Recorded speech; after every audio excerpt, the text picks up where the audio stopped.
खुदाम यीशु मसीह के अजली अब्दी पाक और अजीब व मशीर नाम में आप सबकी सलामती हो। आज सुबह की मीटिंग में मैं एक बार फिर से आप सबके लिए बरकत चाहता हूं और बरकत की दुआ करता हूं, बिलखसूस कलीसिया पाकिस्तान के लिए, बिलअमूम सारे पाकिस्तान के लिए और खुदाम सारे मुल्क के तूल अर्ज में कलीसिया पाकिस्तान को, क्रिश्चियनिटी को बरकत के राज से रोशनाश करे और इस मुल्क को खुदावन अपने लोगों के सबब से बरकत बख्शे। क्योंकि कलाम में मुक़द्दस में हम ये देखते हैं कि जहाँ कहीं खुदा के लोग गए, खुदा ने उनके वसीला से बरकत को नाजिल किया, बरकत को भेजा, बरकत को हुक्म दिया कि उनके सबब से बरकत यानी खुदा की ब्लेसिंग। और बाइबल मुक़द्दस में ढेरों बरकत हैं और कलाम में मुक़द्दस में लिखा है कि बरकतों पर बरकतें सादकों की मिरास है, सादकों का हिस्सा है। लेकिन क्या हर फर्द जो है वो रासबाज है? क्या हर शख्स जो है वो सादिक है? क्या हर शख्स जो है बरकत का वारिस है? क्या सबको बरकत मिलती है? सवाल ये है कि क्या खुदा ने सबको बरकत दी है? खुदा बरकत का मंबा और वारिस है, लेकिन खुदा इस बरकत को अपने लोगों में से सादर करता है।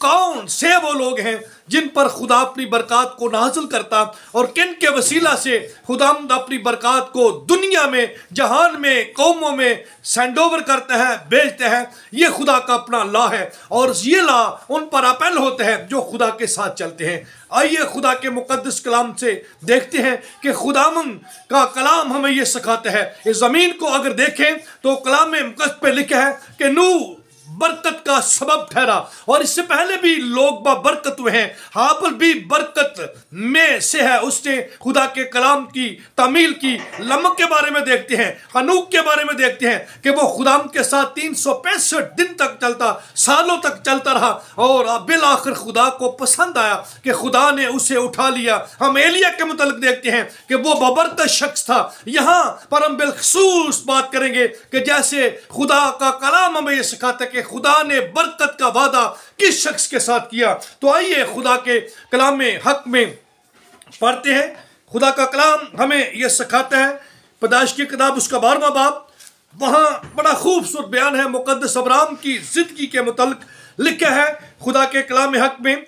और खुदावन ने अब्राहम से कहा कि तू अपने वतन और अपने नातेदारों के बीच से और अपने बाप के घर से निकलकर उस मुल्क में जा जो मैं तुझे दिखाऊं। सुन लीजिए, बरकत का राज खुदाम असूल देते हैं, कवानीन देते हैं खुदाम। यहाँ तक कि अगर अपने भी खुदा के कलाम के मुताबिक जिंदगी ना गुजरानते हो तो खुदा आपको अलग करता है। ये आपका मोल है, ये आपको कीमत अदा करनी पड़ती है। अगर कोई ये चाहे कि मैं बरकत देना चाहता हूँ और उसकी कीमत अदा ना करे तो ये खुदा का कानून नहीं है और वो बायसे बरकत नहीं हो सकता। और कलाम में मुकद्दस पे लिखा है कि अब्राहम ने किया क्या, और मैं तुझे एक बड़ी कौम बनाऊंगा। अब कुछ नहीं था लेकिन उसने खुदा के कलाम पर क्या किया? यकीन किया। अगर मैं और आप भी बरकत पाना चाहते हैं तो हमें भी उन तमाम रिश्तों को, तमाम उन कॉन्टेक्ट्स को, तमाम उन राहों को, तमाम उन रिलेशनशिप्स को तोड़ना पड़ेगा, ख़त्म करना पड़ेगा, उनसे अलग होना पड़ेगा अगर हम बायसे बरकत होना चाहते हैं। सो खुदा का कलाम मुकद्दस अब्राहम से मुखातब है खुदावंद की ज़ात मोतबर, और खुदा की ज़ात उसे कहती है कि मैं तुझे कौमों का क्या कराऊंगा? बाप बनाऊंगा और कौम में तुझ में से होंगी और मैं तुझे बरकत दूंगा और तेरा नाम सरफराज होगा, यानी सर बुलंद होगा। हालेलुया। ये अब्राहम की बरकतें हैं और लिखा है सो तू बायसे बरकत हो। ये ला है, कानून है, बरकत वाला होना पड़ता है, बरकत हासिल करनी पड़ती है। इसके साथ आपकी अमली जिंदगी जो है वो जुड़ी हुई है, क्योंकि कलाम ये सिखाता है कि जो फिर ये है, ये तो खुदावन ने अब्राहम से कहा और कलाम में मुकद्दस पे लिखा कि मौत और जिंदगी जबान के कब्जे में है। जो जबान को दोस्त रखते हैं यानी बरकत के लिए इस्तेमाल करते हैं, सो खुदा उनको बरकत देता है। ये सोर्स है आपकी लाइफस्टाइल क्या है। पहले बात हम ये देखते हैं कि जो ईमानदारों का बाप कहलाता है, जिसे जद्द अमजद कहते हैं, जब खुदाम की ज़ात मोतबर ने उसे बरकत देना चाहा तो खुदाम ने उसे असूल दिए, कवानीन दिए जो बेबरकत थे। उनसे खुदा की ज़ात मोतबर ने अब्राहम को अलग कर लिया ताकि वो बरकत के कवानीन को सीखे। और मैं हैरान हो जाता हूँ अब्राहम की जिंदगी पर, जब वो खुदा का कलाम सुनता है तो कलाम हक में लिखा है कि अब्राहम उसी लम्हा उसी वक्त चल पड़ा। और ये कमाल की बात है कि उसने खुदा के कलाम पर अमल किया। बाइबल मुकद्दस में हमें मुतअद्दिद हवाला जात मिलते हैं जो बरकत के मुतल्लिक से हैं, के तल्लुक रखते हैं।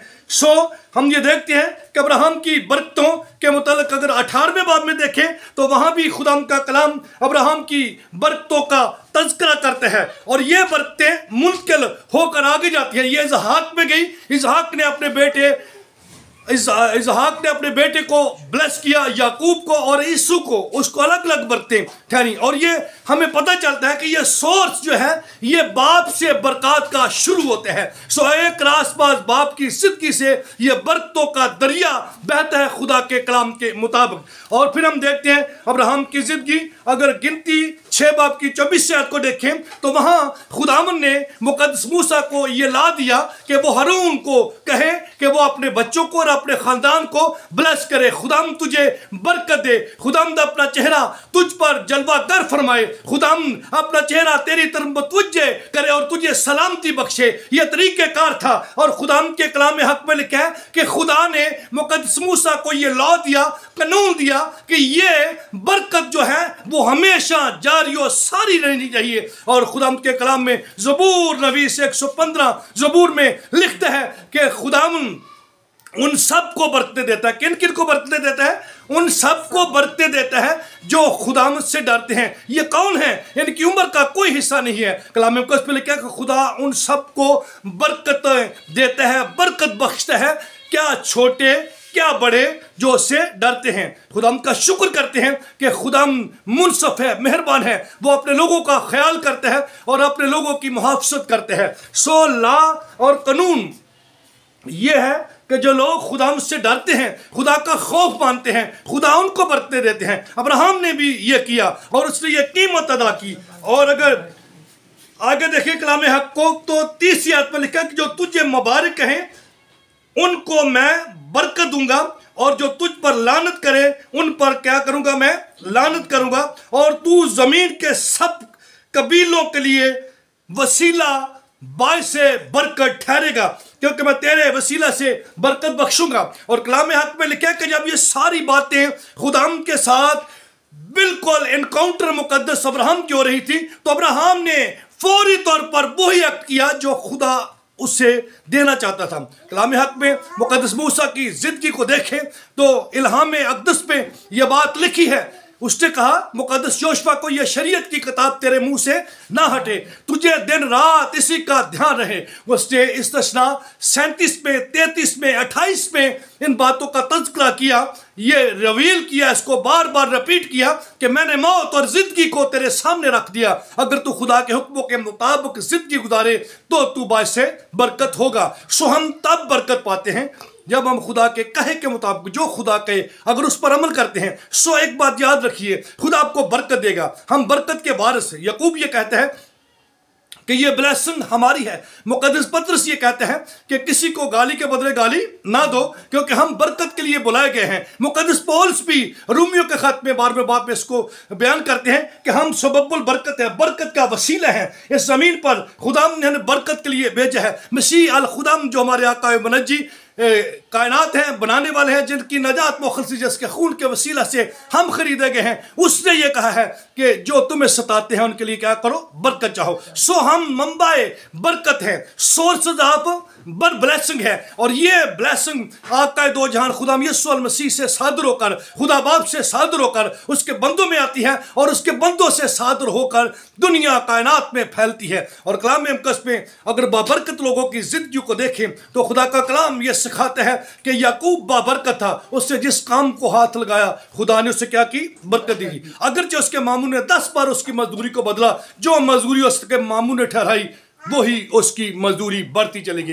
हालेलुया। इसहाक को खुदा ने बरकत दी, वो जिस काम को हाथ लगाता उसने कहत में भी बोया और 100 गुना फलदार ठहरा। अब्राहम को खुदा ने बरकत दी और वो दुनिया में उस वक्त सबसे अमीर तरीन बादशाह उससे डरते थे, इतनी खुदा ने उसको ब्लेसिंग दी। या अयूब की बरकत को देखते हैं, लिखा है कि अहले मशरक में उस जैसा कोई साहिब अमीर नहीं था, साहिब दौलत नहीं था और जी अकल नहीं था। ये उसकी बरकत थी। यूसुफ को देखें, वो गैरों के पास अपनों को छोड़कर बेगानों में चला गया, खुदा ने उसको बरकत दी। उसके बालकों पर यह बात ज़ाहिर होगी, वो जिस काम को हाथ लगाता वो बाबरकत ठहरता, लोग जान जाते। और खुदा की मर्जी ज़बूर 67 में 67 में लिखा है कि खुदा तुझे हमें बरकत देगा। खुदा की ये मर्जी है कि वो हमको बरकत बख्शे, ताकि लिखा है कि क्यों बरकत बख्शे, ताकि कौमें जाने कि खुदा की ज़ात मतबूत जो है वो बरकत बख्शती और अता करती है। सो खुदा बरकत अपने लोगों को देते हैं। हालेलुया।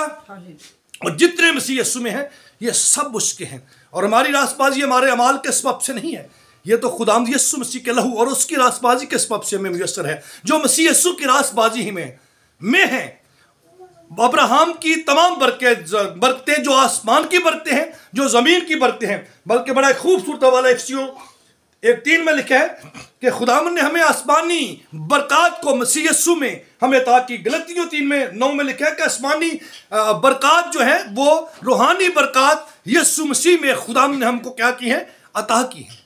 सो ये हमारा हिस्सा है। आइए अपनी बरकत की हिफाजत करें, क्योंकि कलाम मुक़द्दस पे लिखे हैं कि तू बायसे बरकत हो। इसके लिए बायसे बरकत बनना पड़ता है, खुदा के कहे पर अमल करना पड़ता है। देखते हैं कलाम हक में शमसन को खुदा ने ब्लेसिंग दी। बड़ी एक लंबी डिटेल है बरकत की, खुदा के लोगों पर जो ब्लेसिंग थी। और जब तक वो वफादार रहा, वो सर बुलंद रहा, जब उसने हुक्म को तोड़ दिया तो वो रिस्वा हो गया। सो इसका मतलब है कि आपकी बरकत ताबेदारी में है, वफादारी में है और खुदा के कलाम के मुताबिक जिंदगी गुजारने में है। जो जिंदगी खुदा के कलाम अहद को देखे कि किस कदर मजबूत है। बलाम को बुलाया गया कि वो इसराइल पर लानत करे, खुदा का कलाम यह सिखाता है कि वो लानत ना कर सका। और जिस बादशाह ने उसको बुलाया, उसको उसने जवाब दिया कि जब खुदा ही उनको बरकत दे तो मैं कैसे उन पर लानत कर सकता हूँ। मेरे जीजो, आप खुदा पर चल कर देखिए।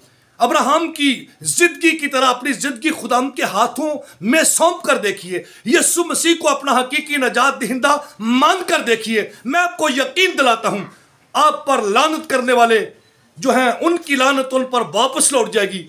और खुदा की बरकत, अब्राहम की बरकतें, आसमान की बरकतें, जमीन की बरकतें, समुद्र की बरकतें, शादियों की बरकतें, औलाद की बरकतें, अलमियत की बरकतें, गैर जबानों की बरकतें, मौजाद की बरकतें, रूह की बरकतें, तर्जमे की बरकतें, अलमियत व मार्फत, हिकमत की बरकतें, ईमान, जोर, कुदरत, दौलत, हशमत, और ये सब बरकतें आप पर होंगी। और आप जहां कहीं जाएंगे खुदाम की बात सही है और आप अपने खुदाम को देखेंगे। सो गॉड ब्लेस यू ऑल। खुदाम आप सबको अब्राहम की तरह खुदाम के कहे पर चल पड़ने का फजल बख्शे और इन बरकतों में कायम रहकर दुनिया में बरकत पहुंचाने का फजल अता करे और यीशु की नजात और उसकी खुशखबरी दुनिया की इंतहा तक ले जाने का करम, फजल, दिलेरी, ईमान की बख्शे। और मुझे भी यह फजल बख्शे कि मैं आपके साथ खुदाम की इन बातों को शेयर करता रहूं। आज हमने सीखा है कि सादक की बरकतें ढेरों हैं। खुदावंद अपने लोगों को बरकतें देता है, बरकतों का वसीला बनाता है, और इसकी वजह खुदावंद की ताबेदारी है, फरमाबरदारी है। और खुदावंद अपने लोगों पर लानत करने वालों के सबब से भी उन पर लानत को भेजता है और बरकत कायम रखते हैं। आपकी दी हुई बरकत जो खुदावंद की तरफ से है, मेरे जीजो, आपकी गाड़ी दौलत सब कुछ छीना जा सकते हैं, लेकिन खुदावंद की कुदरत और खुदावंद की बरकत आपसे कभी छीनी ना जाएगी और यह कायम रहेगी। खुदावंद आप सबको बरकत दे, महफूज रखे, अपने जलाल और अपनी हिकमत गवाही के लिए इस्तेमाल करता रहे। और बरकत के मुकाशफा का जो मसीह यीशु के वसीला से हम पर रिवेल हुआ है, आप सबकी जिंदगी में कायम रहे। So God bless you all, God bless you Pakistan. खुदावंद आप सबके साथ हो। और आखिर में एक बात मैं कहना चाहूँगा, ज़रूर इस बरकत पैगाम को दूसरे लोगों तक पहुँचाइए। हमारे चैनल को सब्सक्राइब कीजिए, लाइक कीजिए, शेयर कीजिए। खुदावंद आप सबके साथ हो।